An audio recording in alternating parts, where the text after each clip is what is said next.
Assalamualaikum warahmatullahi wabarakatuh. Bismillahirrahmanirrahim. Alhamdulillahilladzi ja'ala ramadhana syahra siyam wa arsala rasulahu Muhammadan sallallahu alaihi wasallam khairal anam. Asyhadu an la ilaha illallah wa asyhadu anna sayyidina Muhammadar Rasulullah. Allahumma salli wa sallim ala sayyidina maulana Muhammad wa ala alihi wa ashabihi wa man tabi'ahu ila yaumil ma'ad. Rabbi shrah li sadri wa yassir li amri wa hlul 'uqdatam min lisani yafqahu qawli. Amma ba'du. Qala ta'ala fi kitabil karim. A'udzu billahi minasy syaithanir rajim. Bismillahirrahmanirrahim. Ya ayyuhalladzina amanu kutiba alaikumusyiyamu kama kutiba alal ladzina min qablikum la'allakum tattaqun. Shadaqallahul azim. Para alim, para ulama, para kiai, para sesepuh, jamaah Masjid Sabilillah rahimakumullah. Alhamdulillah, kita bersyukur kehadirat Allah Subhanahu wa taala atas segala limpahan rahmatnya, sehingga sampai detik ini kita masih diberi kesehatan, diberi kesempatan sampai hari yang ke-15 Ramadan ini kita masih bisa melaksanakan tugas-tugas secara istiqomah, baik kaitannya dengan kegiatan ritual maupun kegiatan sosial.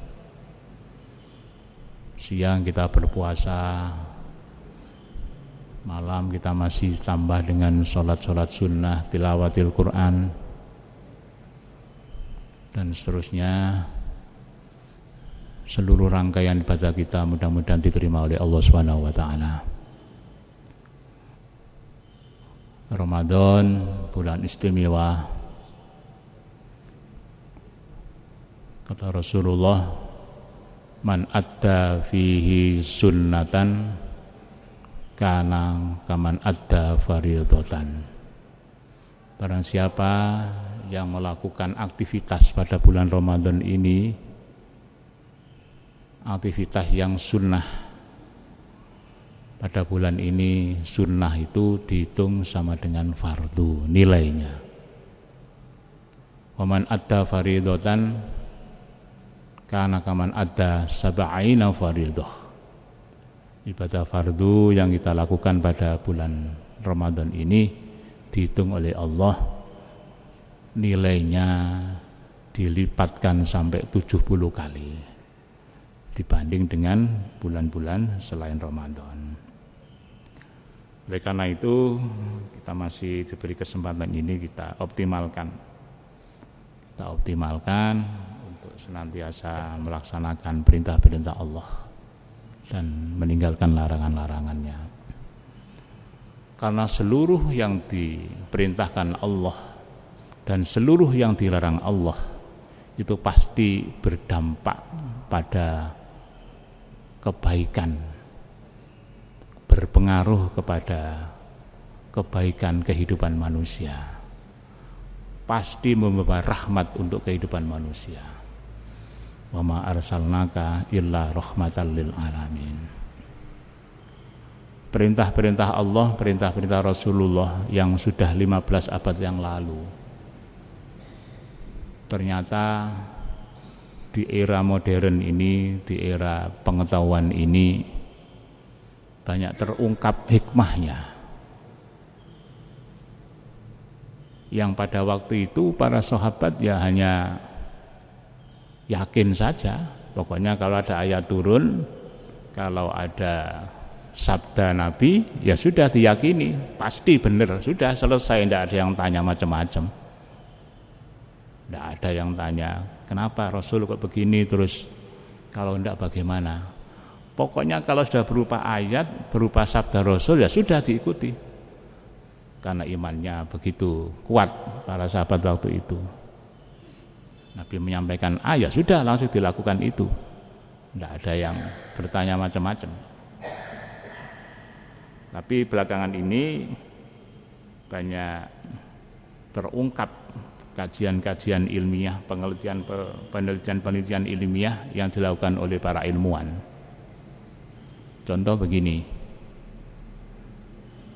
Nabi melarang waktu itu pada para sahabatnya untuk minum dengan berdiri misalkan ya. Beliau katakan la yashrobanna ahadum minkum qaiman.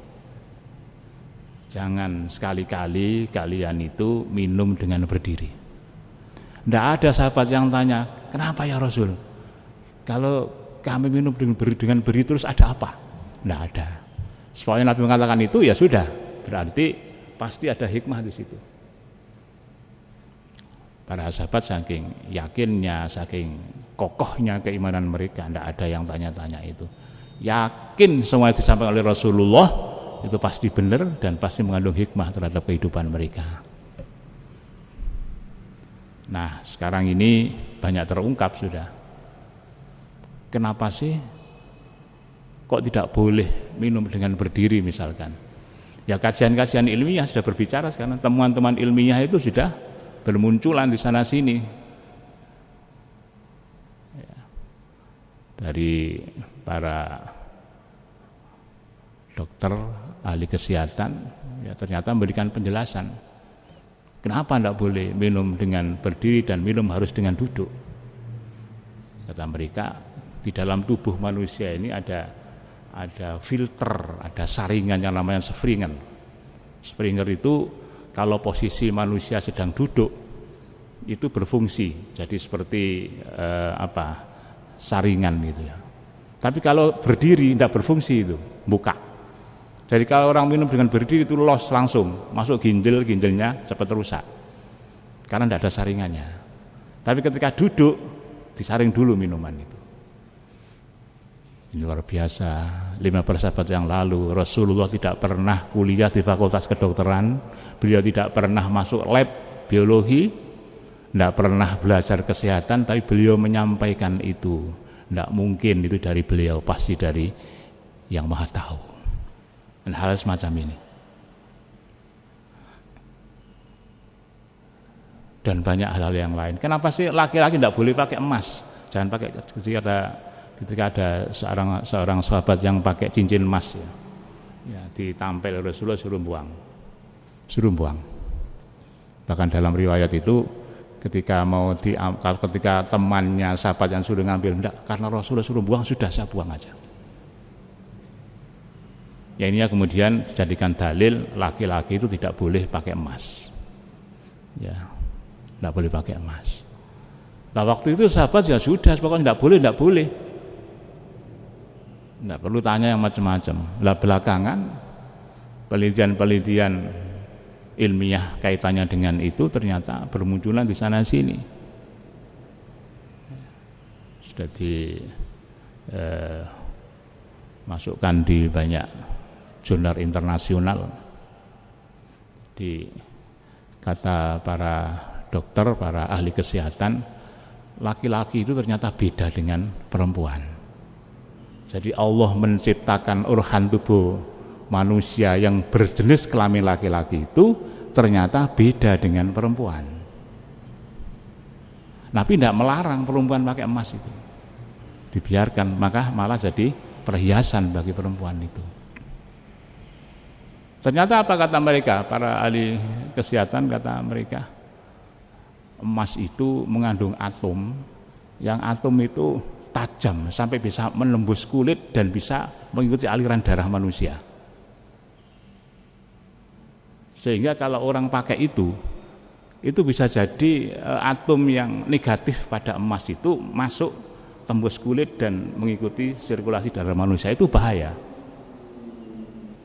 Nah, kenapa perempuan tidak? Kata para ilmuwan ini, perempuan itu yang pertama mereka mempunyai mempunyai pembuangan darah pada setiap bulan sekali, yaitu menstruasi.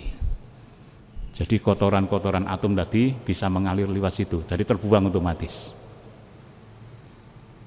Lah wanita sudah menopos, sudah tidak ini, kata mereka. Ya, ternyata di samping itu perempuan itu diberi organ khusus oleh Allah untuk menangkal itu. Ini penelitian ilmiah, dan 15 abad yang lalu Rasulullah sudah mengatakan itu, dan tidak ada sahabat yang tanya kenapa itu kok boleh yang perempuan, tidak ada. Ya, ini adalah bukti nyata bahwa ajaran-ajaran Islam, syariat-syariat Islam itu ya pasti mengandung unsur positif dalam kehidupan manusia. Makanya yang aman ya kalau kita belum bisa mengungkap apa hikmah di balik perintah itu, ya sudah diikuti aja, aman itu. Karena apa? Ya seperti ini. Seperti pabrik membuat motor. Pabrik membuat mobil. Disuruh diikuti dengan manual book. Petunjuk pemakaiannya.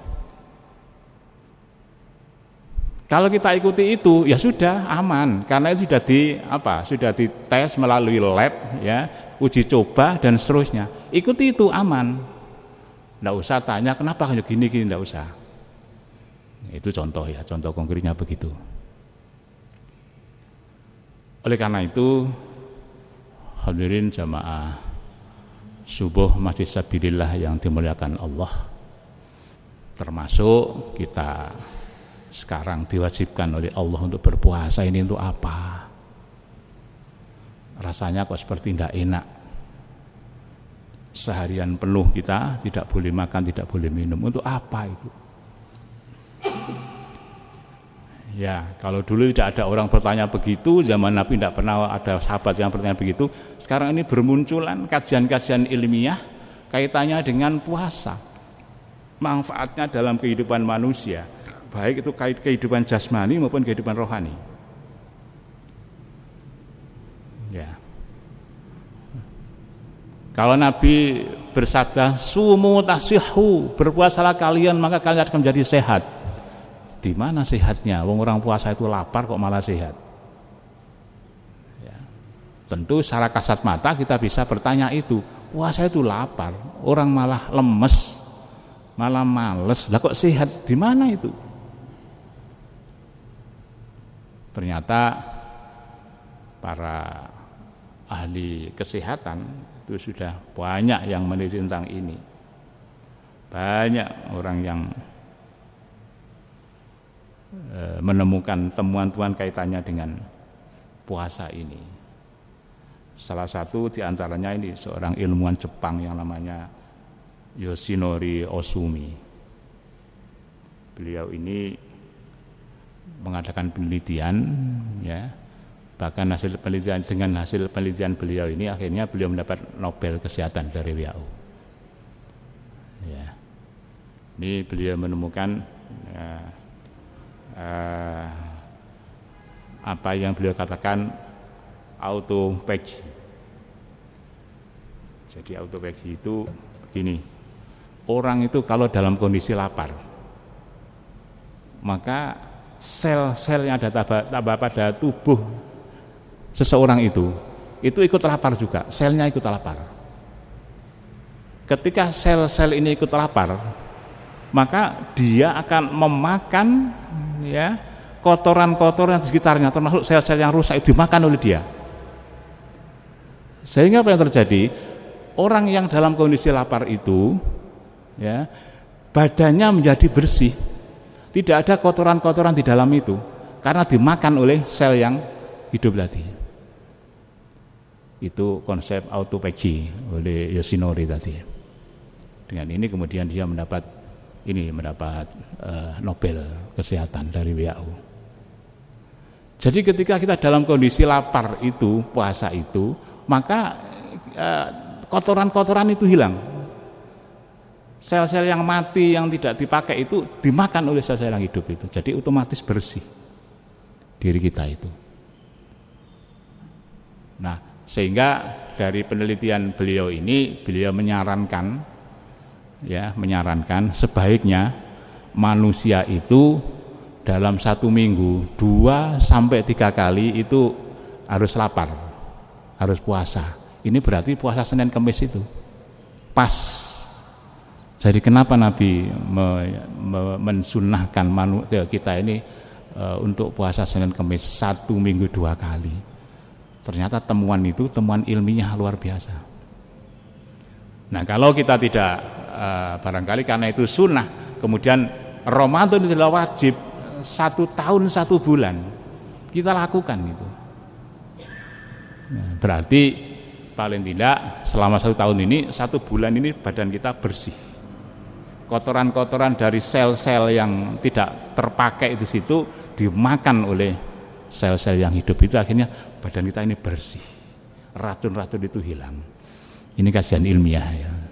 Ya, karena saya tidak ahli kesehatan ya, tapi dengan membaca karya mereka, penelitian mereka ahli kesehatan itu paling tidak kita tahu. Ya, paling tidak kita tahu. Ya, ilmu itu begitu ya. Siapa punya keahlian apa disampaikan kepada yang lain, dan yang lain punya apa sampai dia, jadi saling mengisi. Ini antara lain. Jadi puasa itu ya manfaatnya terhadap diri manusia, fisik manusia itu banyak sekali. Makanya sumu tasih itu di situ tempatnya. Tahun 80-an itu seorang dokter di Malang ini namanya Dr. Wahyu Tomo, itu ahli penyakit dalam ya. Sekarang masih hidup beliau. Waktu itu beliau menjabat sebagai rektor Unmer Malang. Mengadakan penelitian, penasaran beliau. Apa sih dibalik makna sumu tasihu itu? Beliau penasaran ya. Kemudian mengadakan penelitian sebelum puasa. Ini mengambil sampel sekitar 20 orang, termasuk saya sampelnya. Diambil darahnya, dimasukkan lab sebelum puasa. Dilihat hasilnya. Dia ingin melihat dari fungsi liver dan jantung. Sebelum puasa diambil darahnya, terus puasa 1 bulan, setelah puasa diambil lagi. Ternyata hasilnya mengejutkan. Orang yang sebelum dan setelah puasa dalam sampel yang sama tadi itu ada peningkatan fungsi liver. Jadi semakin baik seseorang ketika puasa itu. Nah, ini dibukukan waktu itu sudah dijual di buku-buku. Jadi ini bukti-bukti ilmiah bahwa sumu tasih itu memang benar-benar terjadi. Jadi manfaat atau makna puasa, hikmah puasa dalam kehidupan kita sehari-hari. Terus bagaimana halnya dengan kaitannya puasa dengan kehidupan rohani? Sudah jelas. Kalau tadi dari sisi manfaat dari sisi jasmani jelas, banyak kajian-kajian sekarang. Gimana dengan rohani? Malah semakin jelas.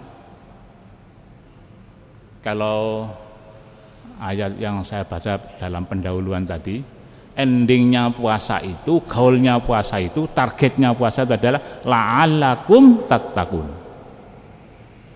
supaya kalian menjadi apa? Tattaqun, menjadi orang yang bertakwa.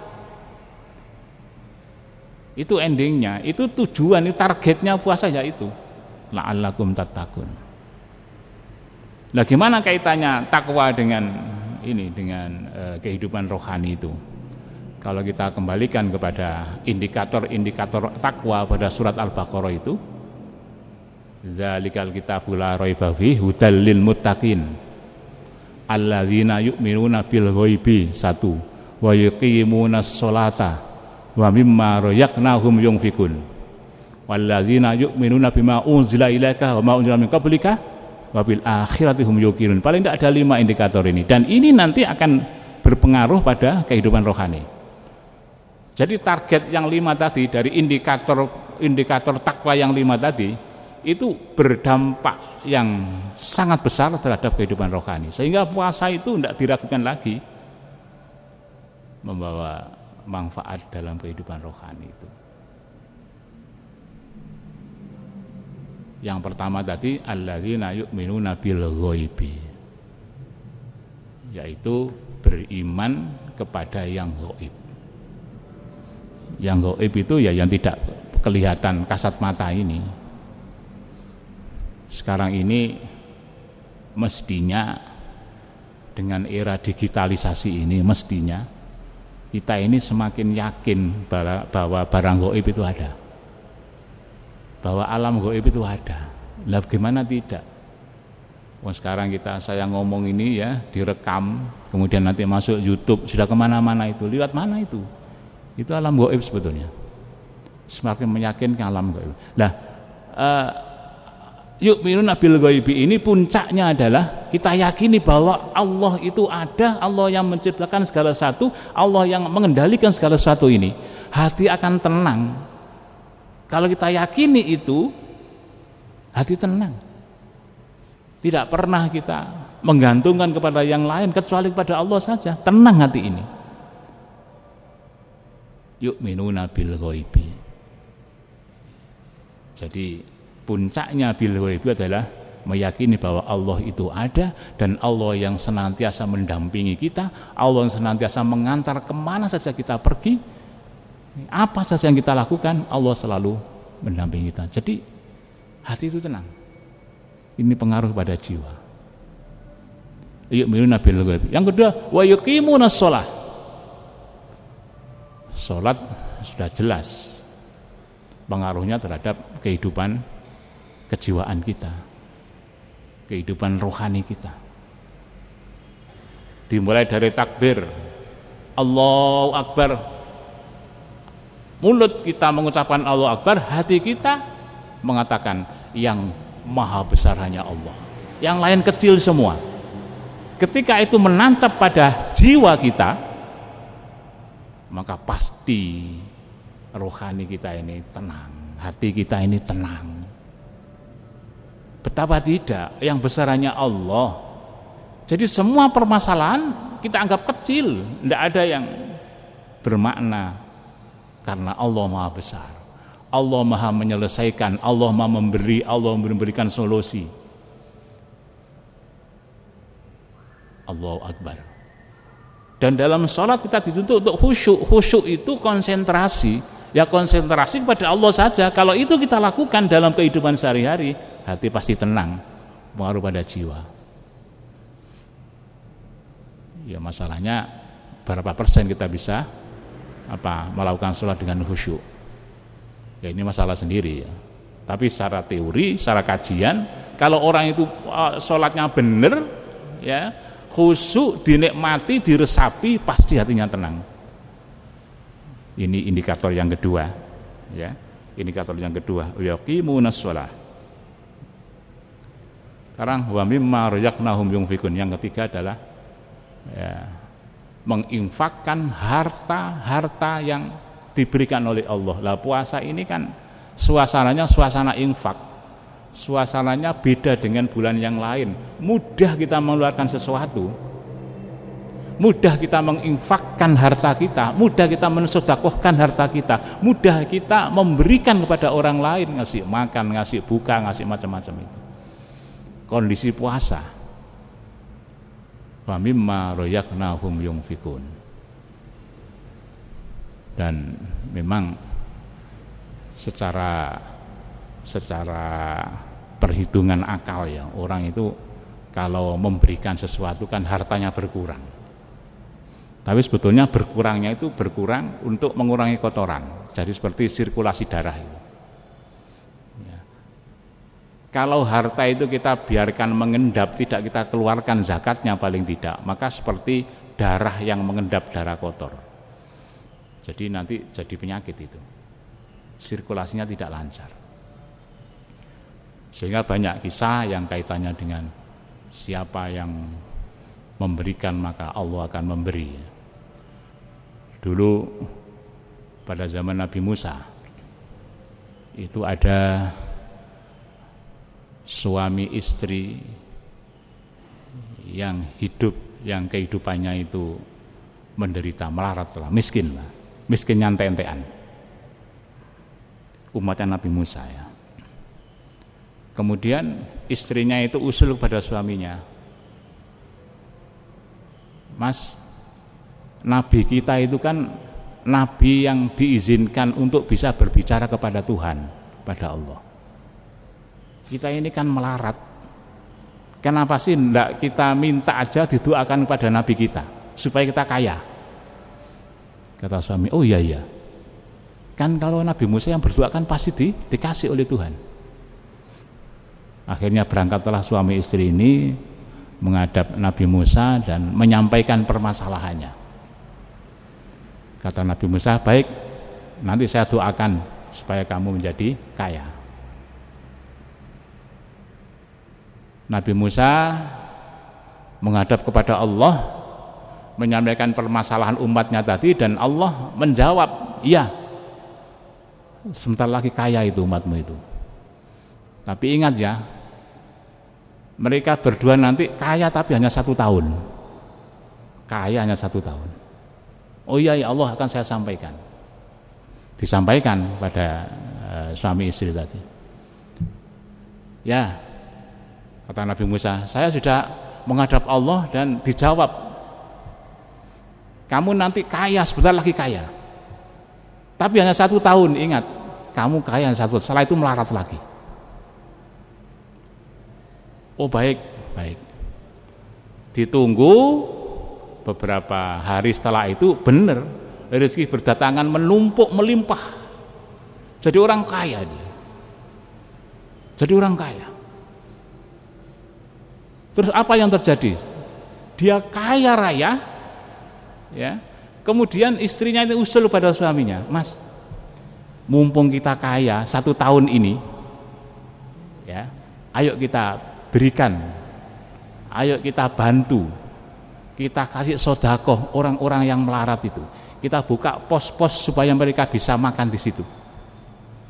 Pokoknya mumpung 1 tahun kita diberi kesempatan oleh Allah untuk bisa beramal, bersedekah. Ayo kita lakukan itu semua. Harta kita banyak, ayo sekarang kita sedekahkan. Dia obral, kekayaannya diobral, disedekahkan pada fakir miskin selama 1 tahun itu. Terus seperti itu setiap hari. Kerjaannya hanya sedekah saja, karena uangnya tidak habis-habis. Sudah 1 tahun, loh ternyata tetap aja kaya ini. Nabi Musa heran. Loh tahun kemarin itu Allah hanya berjanji 1 tahun. Ini sudah 1 tahun lebih kok masih kaya orang ini. Terus beliau tanya kepada Allah, ya Allah, janjimu kan 1 tahun, tapi ini sudah lebih, masih kaya itu umatku itu. Kata Allah apa?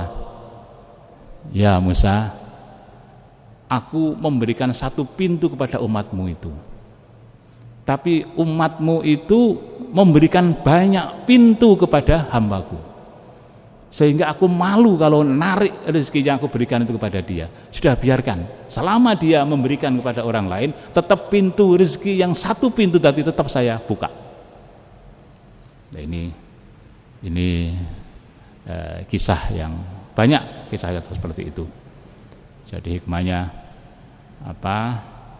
Kaitannya dengan indikator yang wa mimma razaqnahum yunfikun, itu memang secara kasat mata, ya, itu berkurang harta itu, tapi secara hakikat karena harta itu milik Allah dan Allah yang menentukan,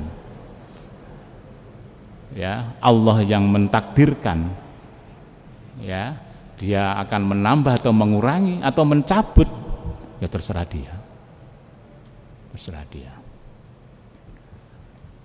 Pada zaman Nabi Sulaiman dulu ada orang yang pekerjaannya itu mencari telur burung. Jadi dia itu setiap hari itu datang ke hutan untuk mengambil telur-telur itu. Dapat banyak, dijual, ya itulah pekerjaan dia setiap hari untuk makan, ya itu. Lah pada suatu hari burung ini mengadu kepada Nabi Sulaiman. Nabi Sulaiman itu kan bisa ngomong dengan semua hewan. Burung ini mengadu, ya Nabi Allah Sulaiman, ini telurku ini diambil orang itu. Saya tidak bisa beranak pinak. Terus setiap hari diambil orang itu. Saya tidak punya kesempatan untuk untuk regenerasi. Terus apa maumu, kata Nabi Sulaiman? Ya tolonglah orang itu diberitahu jangan mengambil telurku, biar kami ini bisa regenerasi untuk waktu-waktu berikutnya, supaya burung itu tidak habis. Masuk setiap hari diambil terus telurku itu. Baiklah, kata Nabi Sulaiman. Terus Nabi Sulaiman memanggil jin. Nabi Sulaiman diberi kemampuan oleh Allah untuk menundukkan semua, ya, termasuk hewan-hewan, termasuk jin itu. Sulaiman manggil jin, ya, diberitahu, tolong ya, jaga sarang-sarang burung telur-telur itu. Sarang-sarang burung yang sudah ada telurnya, kalau diambil oleh orang itu nanti, ya, tolong diamankan, tolong diaman. Jangan diizinkan orang itu mengambil telur burung-burung itu. Baik, tugas akan kami laksanakan, kata jin. Sudah disebar menjaga pohon-pohon yang ada sarangnya burung itu. Nah, orang ini biasa setiap hari pergi ke hutan mencari telur. Nah, dalam perjalanan itu ada pengemis yang kelaparan. Dia kebetulan membawa 2 roti kering untuk bekal dia kerja tadi. Yang satu diberikan kepada pengemis tadi, diberikan. Yang satu dibawa tetap untuk bekal dia. Lah dia lancar aja ngambil telur lagi, sampai dapat banyak pulang. Seperti biasanya sehari-harinya, tidak ada kendala apa-apa. Pulang. Akhirnya burungnya lapor lagi pada Nabi Sulaiman. Sulaiman, tidak ada pengaruh itu. Umatmu yang setiap hari mengambil telur tetap itu kemarin masih diambil lagi, habis. Nabi Sulaiman penasaran, dipanggil jin tadi. Kenapa kau tidak mau melaksanakan tugasmu? Kata Nabi Sulaiman. Ya gimana kami bisa melaksanakan tugas?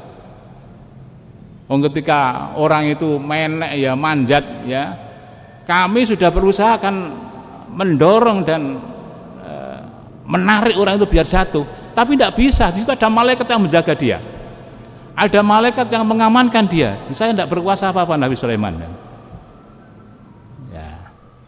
Terus dipanggil orang yang biasa mengambil burung, kok nggak mangsa dihalang-halangi jin. Kamu punya wiritan apa? Kamu zikir dengan zikir apa setiap hari, katanya. Ya saya tidak pernah, tidak punya wiritan, tidak punya zikir.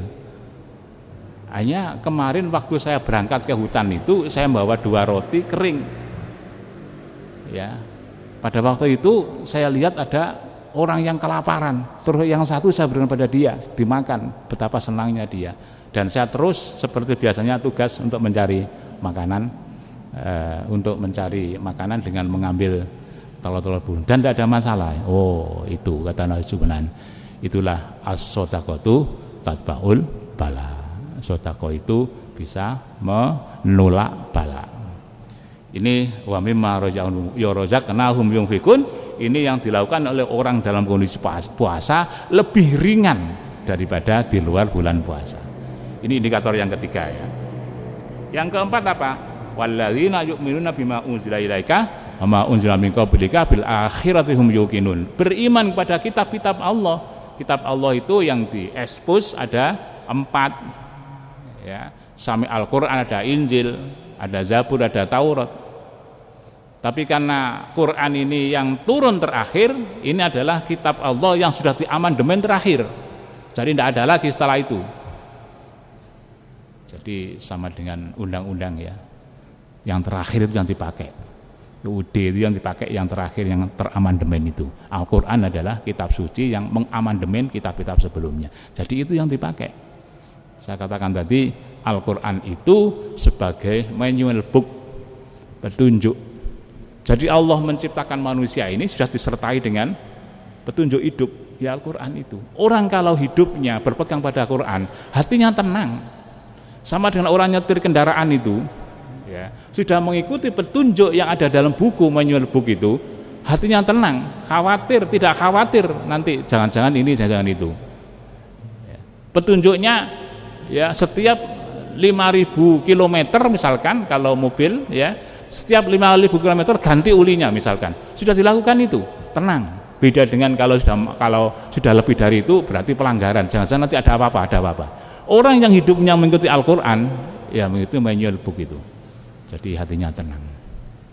Ya. Jadi itu adalah yang keempat, ini kalau yang keempat. Jadi Al-Quran sebagai penasihat kemana-mana akan melakukan apa saja tanya kepada Al-Quran.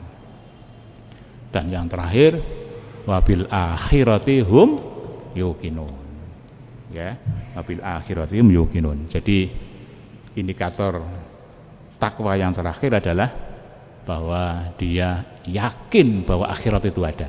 Itu hatinya pasti tenang itu. Orang kalau yakin bahwa nanti ada kehidupan setelah mati, nanti keadilan yang seadil-adilnya akan kita jumpai di sana, hatinya tenang. Kalau di dunia ini ada kezaliman, dia benar divonis salah, dia tidak gelisah. Oh nanti masih ada pengadilan akhirat saja kok. Kenapa gelisah? Silakan yang memvonis saya salah, sementara saya sebetulnya benar, saya tidak salah. Silakan, tapi awas nanti ada pengadilan akhirat, hatinya tenang. Ya, tidak masalah dengan adanya permasalahan-permasalahan dunia yang pada dirinya itu. Nah ini wabil akhirat itu menjadi, sehingga akhirat itu jadikan rem. Semua permasalahan di dunia ini kecil karena nanti masih ada akhirat. Jadi apa yang dia lakukan ini ya nanti akan dia temui di akhirat. Jadi kalau akan melakukan maksiat, dia ingat nanti akhirat ada hukuman. Jadi dia menginjak rem sebelum nabrak. Tapi kalau dibiarkan nabrak dulu baru injak rem, itu akan celaka dia. Ini. Jadi orang yang berpuasa itu targetnya adalah la'allakum tattaqun. Orang yang bertakwa itu indikatornya ada 5 tadi, dan kalau 5 ini kita ikuti, kita lalui, hati masih tenang. Nah, nanti evaluasi setelah puasa itu, apakah tattaqun ini sudah menancap pada diri kita. Kalau sudah, janji Allah itu wa may yattaqillaha yaj'al lahu makhraja. Hidupnya lapang. Wa yarzuqhu min haitsu la yahtasib. Rezekinya berdatangan dari berbagai pintu. Janji Allah. Oleh karena itu hatinya selalu tenang. Orang yang berpuasa itu di samping berdampak pada jasmani tadi, pada kesehatan, juga berdampak kepada rohani kehidupannya, karena dia sampai pada ujung la'allakum tattaqun yang indikatornya ada 5 tadi. Dan kalau 5 itu mendapat diri kita, hati pasti tenang. Dan itulah hakikat kehidupan manusia yang berbahagia baik di dunia maupun di akhirat. Saya kira ini pertemuan pada pagi hari ini. Mudah-mudahan Allah memberikan kekuatan kita lahir dan batin. Allah memberikan kita petunjuk jalan sesuai dengan petunjuk dalam Al-Quran itu, dan hidup kita dilapangkan oleh Allah. Dan lebih penting lagi, dalam 1 bulan Ramadan kita maksimalkan istiqomah beribadah untuk menuju ridho Allah. Ini ada dialog apa enggak? Dalam pandemi cukup ya? Cukup ya, baik. Itulah Bapak Ibu hadirin jamaah salat subuh Masjid Sabilillah yang dimuliakan Allah. Sekali lagi kita mohon kepada Allah, mudah-mudahan kita diberi iman yang mantap, umur yang berkah untuk beribadah, kesehatan yang prima, ilmu yang bermanfaat dunia akhirat. Rezeki kita, rezeki yang berkah, rezeki yang berkah yang melimpah. Keluarga kita sakinah mawaddah warahmah. Anak keturunan kita soleh dan solehah. Semua urusan kita menjadi mudah, dan pada saatnya kita dipanggil dalam keadaan husnul khatimah. Al-Fatihah. A'udzubillahi minasyaitonir rajim. Bismillahirrahmanirrahim. Alhamdulillahirabbil alamin arrahmanir rahim maliki yaumiddin. Iyyaka na'budu wa iyyaka nasta'in ihdinas siratal mustaqim siratal ladzina an'amta 'alaihim ghairil maghdubi 'alaihim waladdallin. A'udzubillahi minasy syaitonir rajim. Bismillahirrahmanirrahim. Allahumma shalli ala sayyidina Muhammad wa ala sayyidina alhamdulillahirabbil alamin. Hamdan na'imin, hamdan syakirin, hamdan yuwafi ni'amahu yukafi mazidah. Ya Rabbana lakal hamdu kama yanbaghi li jalali wajhika wa 'azimi sultanik. Allahumma ij'al lana wa auladana wa talamidana wa tullabana wa jama'atana min ahlil ilmi wa ahlil khair wa ahlil Qur'an. Rabbana la taj'alna yawman lidh-dhalimin wa lidh-dhuyan. Allahumma yassir lana umurana wa sabit lana aqdamana. Allahumma ij'al istima'ana hadza istima'an marhuma wa tafarruqana min ba'di tafarruqan ma'suma. Rabbana zalamna anfusana wa in lam taghfir lana lanakunanna minal khasirin. Rabbana atina fid dunya hasanah wa fil akhirati hasanah wa qina adzabannar. Adkhilnal jannata ma'al abrar ya aziz ya ghafar rabbil alamin. Wa sallallahu alaihi wa sallam nabiyil ummi wa sallam. Subhana rabbika rabbil izzati amma yasifun wa salamun alal mursalin alhamdulillahi rabbil alamin. Al-Fatihah. A'udzu billahi minasy syaithanir rajim. Bismillahirrahmanirrahim. Alhamdulillahi rabbil alamin arrahmanir rahim maliki yaumiddin. Iyyaka na'budu wa iyyaka nasta'in ihdinas siratal mustaqim siratal ladzina an'amta 'alaihim ghairil maghdubi 'alaihim waladdallin. Assalamualaikum warahmatullahi wabarakatuh.